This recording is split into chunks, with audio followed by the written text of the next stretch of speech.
योगी जी, बहुत सारे लोग राम मंदिर की चर्चा करते हैं। अब खड़गे जी एक दिन कह रहे थे अपने कैंडिडेट से, तुम शिव हो, तुम्हें राम से लड़ना है, तुम हरा सकते हो राम को। देखिए,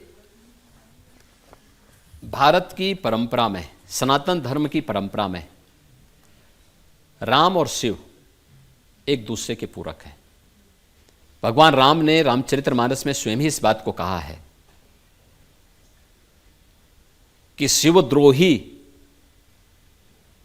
अगर मेरे समीप आने का प्रयास करता है तो वह सपने में भी मेरी कृपा नहीं प्राप्त कर सकता है।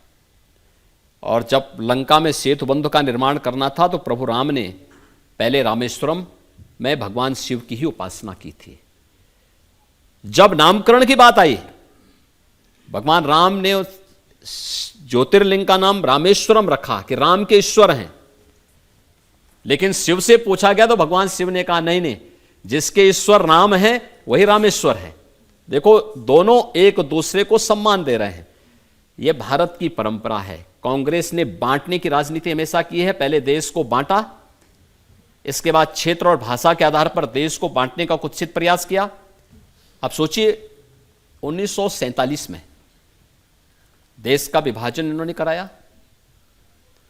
उस समय बाबा साहब अंबेडकर रहे हो या बहुत सारे ऐसे महापुरुष थे जिन्होंने कहा कि भी देखो, देश का बंटवारा नहीं होना चाहिए और करना है तो पॉपुलेशन ही बदल दो जी।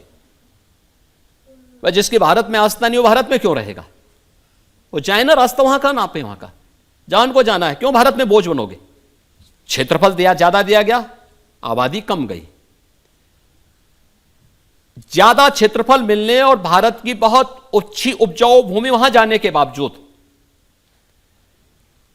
आज पाकिस्तान के अंदर क्या स्थिति है।